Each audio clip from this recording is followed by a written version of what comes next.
Hello, good morning. इसके पहले के जो वीडियो में हमने crystal field splitting in octahedral field वो थियरी कवर किया। अब नेक्स्ट टॉपिक है हमारा क्रिस्टल फील्ड स्प्लिटिंग इन टेट्राहेड्रल कॉम्प्लेक्सेस।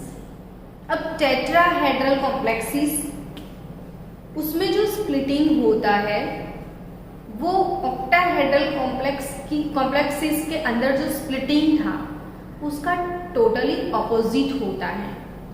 तो ऐसा क्यों होता है वो उसके शेप से हमको समझ में आएगा।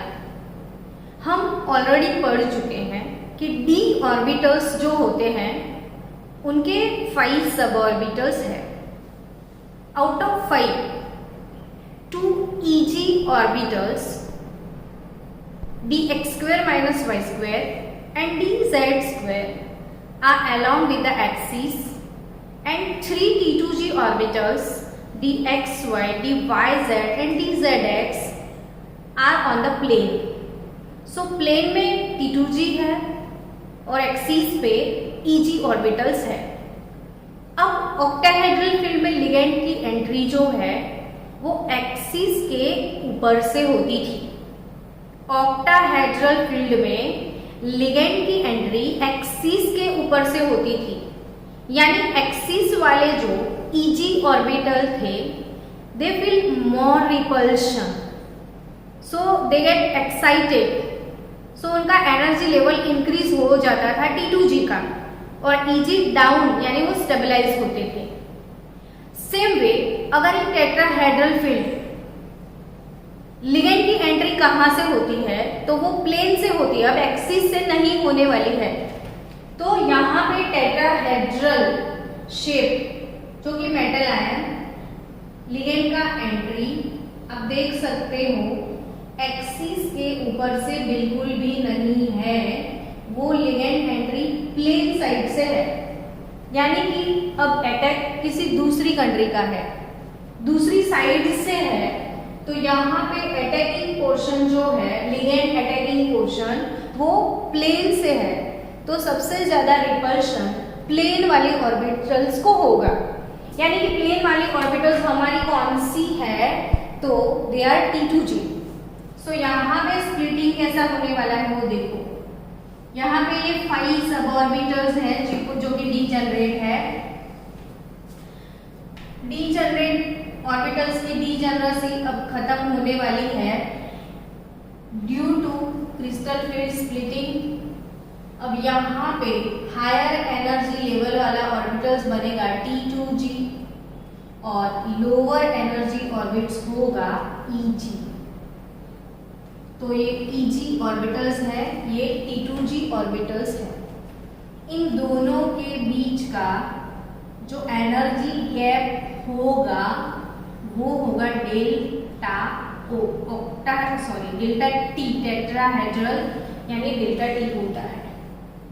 तो यहाँ पे tetrahedral splitting delta T, EG ऊपर होगा, T2G नीचे होगा, और इन दोनों के बीच में ये है अपना बैरी सेंटर। ये क्या है? बैरी सेंटर। अब बैरी सेंटर से डेल्टा G कितना अप जाएगा तो वो, और यहाँ पे 3 है ना, तो 2/5 डेल्टा T जितना, और ये प्लस, और डाउन वाला स्टेबलाइज होता है 2 है तो 3/5 डेल्टा T। ये तो याद रखने के लिए मैं बोल रही हूँ कि जैसे 2 है तो आप 3/5 याद रखियो, और 3 है तो 2/5 याद रखियो, और ये माइनस डेल्टा T होगा। तो ये हो गया अपना स्प्लिटिंग इन tetrahedral field delta T। Always याद रखना कि कोई सेम मेटल आयन है, सेम मेटल आयन, उसका अगर कोई कॉम्प्लेक्स सेम लिगेंड के साथ टेट्राहेड्रल भी है, ऑक्टाहेड्रल भी है, तो उसमें उन दो स्प्लिटिंग एनर्जी के बीच में रिलेशन क्या होगा? तो ऑलवेज डेल्टा और स्प्लिटिंग जो है वो डेल्टा T से ज्यादा होता है। यहाँ पे delta octahedral splitting is greater than that of delta tetrahedral splitting, यानी कि दोनों के बीच का जो रिलेशन है delta T is equal to 4/9 delta O. Delta T same ligand same metal के लिए कितना होता है, delta T is equal to 4/9 into delta O, 4/9 delta O. तो चलो ये हो गया आपका टेट्राहेड्रल कॉम्प्लेक्स। चलो नेक्स्ट है crystal field splitting in square planar complexes. ये वाला टॉपिक जो है आपकी टेक्स्ट बुक में नहीं है, लेकिन कॉम्पिटिटिव लेवल पे बहुत बार कॉम्प्लेक्सेस सॉल्व करते करते ऐसे क्वेश्चन आएंगे कि इसका पैरिंग कैसे किया जाता है और क्यों किया जाता है, तो वो ये भी आपको समझना बहुत ज़रूरी है यहाँ पे। तो अगर क्रिस्टल फील्ड का जो स्प्लिटिंग है वो स्क्वायर प्लानर कॉम्प्लेक्स है, तो शेप देख के आप समझ सकते हो कि स्क्वायर प्लानर कॉम्प्लेक्स है, स्क्वायर प्लानर। तो स्क्वायर प्लानर कॉम्प्लेक्स का शेप कैसा होगा, तो यहाँ पे एक मेटल है,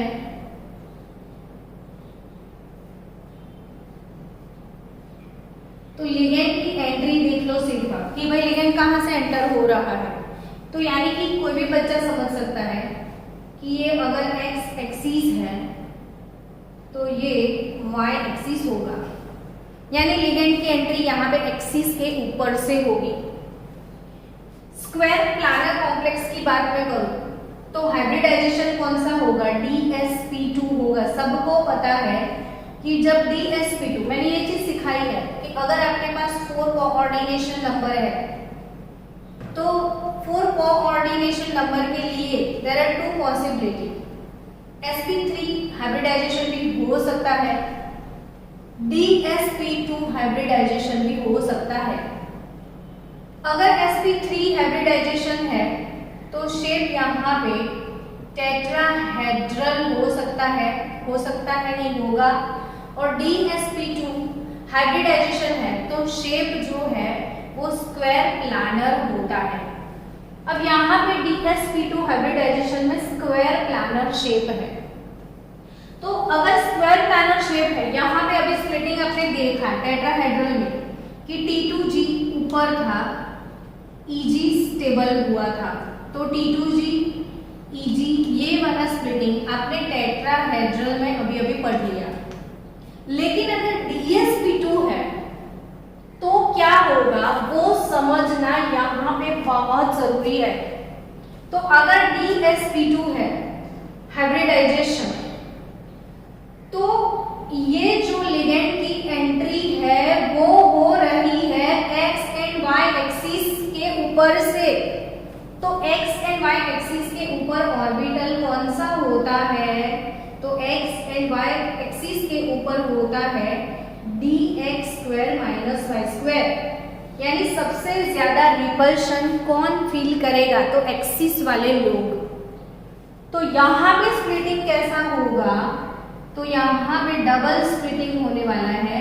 समझना आप कि भाई ये जो 5 ऑर्बिटल्स हैं इनका जो स्प्लिटिंग है Eg ऊपर चला जाएगा यहाँ पे और T2G लोअर पोजीशन में होगा।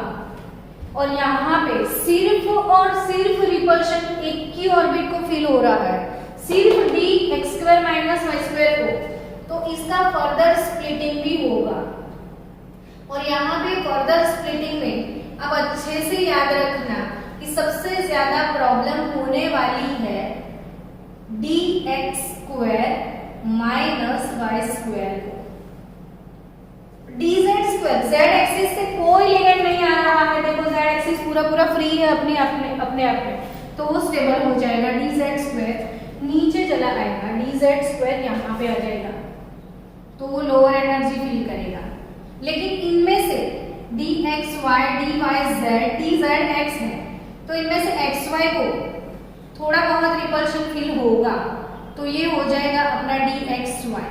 और यहाँ पे लोअर पोजीशन में दो आ जाएंगे dyz और dzx। ये आप नोटबुक में ड्रॉ करो अच्छे से। स्क्वायर प्लानर कॉम्प्लेक्स की बात है, स्क्वायर प्लानर कॉम्प्लेक्स। तो यहाँ पे जो 5d ऑर्बिटल्स है वो T2G Eg में ब्रेक होगा, Eg फर्दर डिवाइड होगा, तो अगेन हमको ये सिचुएशन मिलेगी। अब इसका बेस्ट एग्जांपल है हमारे पास NiCN4 -2, NiCN4 -2। अब ये वाला कॉम्प्लेक्स जो है निकल टेट्रासाइनाइडोनिकलेट 2 आयन, तो ये जो निकल है, निकल की d ऑर्बिटल है वो 3d8 होते हैं, 8, यानी कि यहाँ पे d8 सिस्टम है 1 2 3 4 5 6 7 8। अब ये 8 इलेक्ट्रॉन का अरेंजमेंट कैसे होगा? तो यहाँ पे d8 सिस्टम, कोई भी नॉर्मल स्टूडेंट है, नॉर्मल स्टूडेंट जो ये क्रिस्टल फील्ड स्प्लिटिंग नहीं समझता है तो वो कैसे करेगा वर्कआउट? तो ये वाले इलेक्ट्रॉन को यहाँ पे डाल देगा और सीधा ये डी यूज कर लेगा। लेकिन ये इलेक्ट्रॉन यहाँ पे गया क्यों, वो समझना जरूरी है। तो ये इलेक्ट्रॉन यहाँ पे पैरिंग कैसे हुआ? तो ये समझो कि D8 इलेक्ट्रॉन है तो 1 2 लोअर एनर्जी फुल होगा ही होगा पहले, 1 2 3 4 5 6 7, मतलब 1 2 3 4 5 6 7 और 8। देखो तो ये बच गया अपना dx² - y²। तो दैट्स वेरी नाइस थियरी। अब यहाँ पे आपको एक एक्स्ट्रा ऑर्डिनरी क्वेश्चंस आने वाले हैं कि अगर कभी ये पूछ लिया कि DsP2 हाइब्रिडाइजेशन में कौन सा d ऑर्बिटल यूज हुआ है? एक ही d ऑर्बिटल होता है इसमें। तो अगर which d orbitals are used in DsP2 hybridization? Very nice question for competitive levels। तो यहाँ पे एक d जो यूज होता है ना बच्चों, ये वाला d है, dx² - y² वाला। तो DsP2 हाइब्रिडाइजेशन में कौन सा d ऑर्बिटल यूज होता है? dx² - y² वाला। बट अगर कहीं को आपने किसी ने आपसे ये पूछा कि D2sp3 हाइब्रिडाइजेशन होता है और sp3d2 हाइब्रिडाइजेशन होता है, तो इसमें ये जो दो d ऑर्बिटल यूज किए गए हैं वो कौन से d ऑर्बिटल्स हैं? These two d orbitals are which two d orbitals? तो आप एकदम शांति से सोचो कि D2sp3 और sp3d2 हाइब्रिडाइजेशन अगर होता है तो शेप कौन सा होगा? तो ऑक्टाहेड्रल। अगर ऑक्टाहेड्रल शेप है तो ऑक्टाहेड्रल फील्ड में स्प्लिटिंग कौन सा होता है? तो ऑक्टाहेड्रल फील्ड का स्प्लिटिंग आप देखोगे तो Eg ऊपर होगा, T2G नीचे होंगे। यानी कि ये वाले जो D यहाँ पे यूटिलाइज होते हैं वो D कौन से है? समझ में आ गए आपको? जो हायर एनर्जी वाले Eg ऑर्बिटल्स, यानी कि D2sp3 और sp3d2 में कौन से D यूज होंगे? तो dx² - y² and dz²। dx² - y² and dz² orbitals यहाँ पे यूज होते हैं। ठीक है, it's very important question. DsP2 hybridization में कौन सा d ऑर्बिटल यूज होता है? तो it is dx² - y²। D2sp3 और sp3d2 हाइब्रिडाइजेशन में कौन से d यूज होते हैं? तो dx² - y² and dz²। And again एक इंटरेस्टिंग क्वेश्चन हम सॉल्व करेंगे यहाँ पे, और वो है अगर हमारे पास हाइब्रिडाइजेशन है sp3d, कौन सा हाइब्रिडाइजेशन? sp3d। तो यहाँ पे मैडम ये d कौन सा होगा ये तो बताओ। तो ये वाला d कौन सा होगा? तो आप खुद इमेजिन करो स्टूडेंट्स कि अगर sp3d हाइब्रिडाइजेशन है ना तो वो शेप कौन सा होगा? तो 1s, 3p यानी 4 और 1d यानी 5। अगर 5 है कोऑर्डिनेशन नंबर तो शेप 5 में हमारा स्कीम होता था 3+2 वाला मैंने सिखाया हुआ है कि जब 5 हो तो स्कीम कौन सा अप्लाई करोगे आप, 3+2। अब 3+2 का मतलब कि यहाँ पे 3 यानी ट्रायंगल बनेगा, 3 यानी ट्रायंगल बनेगा। एक जो कि है वो अबाव द प्लेन और दूसरा जो कि है वो बिलो द प्लेन। याद रखना स्टूडेंट, ये वाला जो शेप होता है ना, इसमें सारे बॉन्ड्स जो होते हैं वो सारे बॉन्ड की बॉन्ड लेंथ डिफरेंट डिफरेंट होती है, यानी पूरा पूरा अनसिमेट्रिकल, एसिमेट्रिकल शेप जिसको बोलते हैं। तो इसमें सिमेट्री बहुत ज़्यादा नहीं होती। तो सबसे डिफरेंट एसिमेट्रिक मॉलिक्यूल अगर होते हैं तो ये sp3d वाले होते हैं। और यहाँ पे जो मेटल लिगेंड बॉन्ड है, और कोई भी बच्चा समझ सकता है कि ये जो ट्रायंगल है वो ट्रायंगल को आप ऐसे इमेजिन करो कि ये ट्रायंगल शेप है, फिर अबाउ द प्लेन यानी एक ऐसे ऊपर होगा, तो आप तीनों को ऐसे कनेक्ट करोगे तो पिरामिड शेप मिलेगा। बेस उसका ट्रायंगल होगा लेकिन ऐसे अप एक पॉइंट पे आता है तो वो पिरामिड होता है। तो बेस ट्रायंगल हुआ और एक पिरामिड मिला। वैसे नीचे भी है तो एक पिरामिड नीचे भी मिलेगा आपको, यानी शेप क्या हो गया, तो ये ट्रायगोनल बाय पिरामिडल, दो दो पिरामिड है इसमें। तो ये वाला जो शेप है वो शेप कौन सा है, ट्रायगोनल बाय पिरामिडल शेप है। तो ये जो trigonal bipyramidal shape, trigonal bipyramidal shape, जिसमें ये जो लिगेंड है इस लिगेंड को तीनों लिगेंड के साथ आप कनेक्ट करो। एक पिरामिड मिला, दूसरा पिरामिड ऊपर मिलेगा, ये हो गया ट्रायगोनल बाय पिरामिडल शेप और sp3d हाइब्रिडाइजेशन और dsp3 हाइब्रिडाइजेशन। अब d ऑर्बिटल कौन सा यूज होगा, तो स्टूडेंट्स ये तीनों प्लेन में है, देख सकते हो आप, लेकिन ये लिगेंड की एंट्री एक्सिस के ऊपर से है। तो ये कौन सा एक्स है, जो above the plane below the plane, तो ये z एक्सिस है। कौन सा एक्सिस है, z एक्सिस। और z एक्सिस पे अपनी कौन सी d ऑर्बिटल्स होते हैं, तो dz स्क्वायर होंगे, dz स्क्वायर। तो याद रखो sp3d हाइब्रिडाइजेशन या dsp3 हाइब्रिडाइजेशन में कौन सा d यूज होता है, dz स्क्वायर। कौन सा d यूज होता है, dz स्क्वायर। तो ये तीनों टाइप के जो क्वेश्चंस हैं वो कॉम्पिटिटिव लेवल पे आते हैं जो आपको याद रखने हैं। अब नेक्स्ट क्वेश्चन, चलो नेक्स्ट स्टूडेंट, टॉपिक हमारा है how to calculate CFSE energy. यहाँ पे ये सारे जो टॉपिक्स मैं आज करवा रही हूँ मोस्ट प्रोबेबल बोर्ड के लिए कम टॉपिक है, आपको कॉम्पिटिटिव लेवल पे ये टॉपिक्स पढ़ने हैं, इसलिए मैं सारे कवर कर रही हूँ कि CFSE एनर्जी यानी crystal field stabilization energy, crystal field stabilization energy कैसे कैलकुलेट किया जाता है वो सीखना है।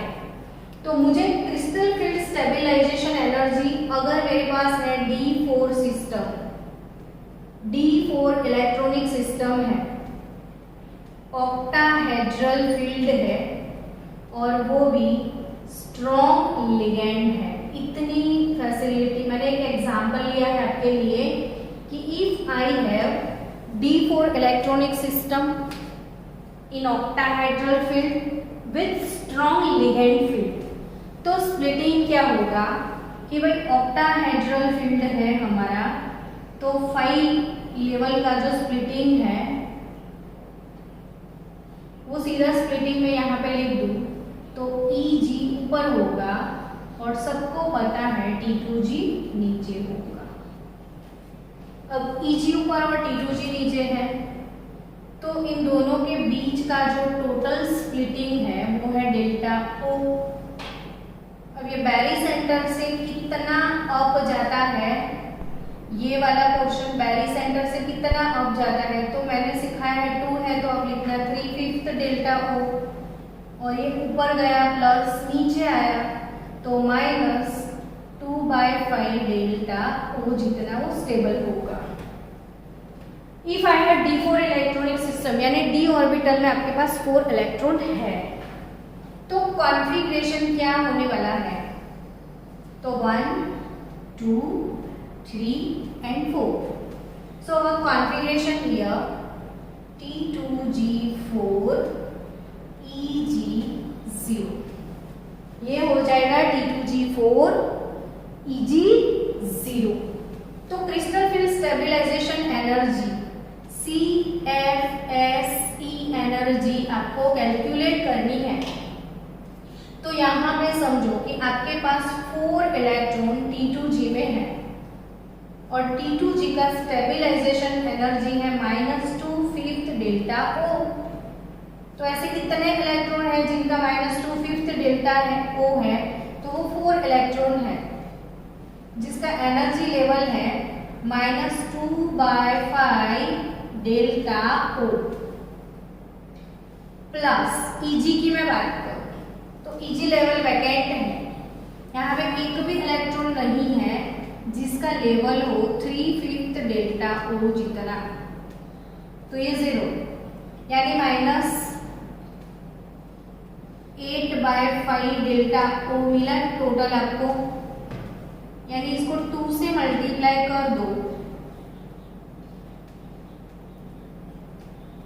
तो 10 मिल जाएगा, ये 16 हो जाएगा, तो -1.6 डेल्टा O इसकी क्रिस्टल फील्ड स्टेबलाइजेशन एनर्जी होगा। और एक एग्जांपल ले लेते हैं चलो, ताकि आपको समझ में आ जाए। अगर सिस्टम है D8 octahedral strong field, D8 system है, D8 सिस्टम है, तो अब मैं डायरेक्ट EG ऑर्बिटल, ये है हमारा T2G ऑर्बिटल, ये है हमारा बेरिसेंटर, ये दोनों के बीच का लेवल डेल्टा O, ये हो जाएगा 3/5 डेल्टा O जो कि प्लस, और ये हो जाएगा -2/5 डेल्टा O जो कि है माइनस। अब 8 इलेक्ट्रॉन को डालना है, तो 1 2 3 4 5 6 7 और 8। अब CFSE एनर्जी कैलकुलेट करना है, तो यहाँ पे 6 इलेक्ट्रॉन जिनका एनर्जी लेवल है -2/5 डेल्टा O जितना, और 2 इलेक्ट्रॉन जो कि है 3/5 डेल्टा O जितना, यानी कि ये हो जाएगा -8/5 डेल्टा O प्लस ये हो जाएगा 6/5 डेल्टा O। इसको 2 से मल्टीप्लाई करो तो -1.6 डेल्टा O, इसको 2 से मल्टीप्लाई करो तो ये 1.2 डेल्टा O।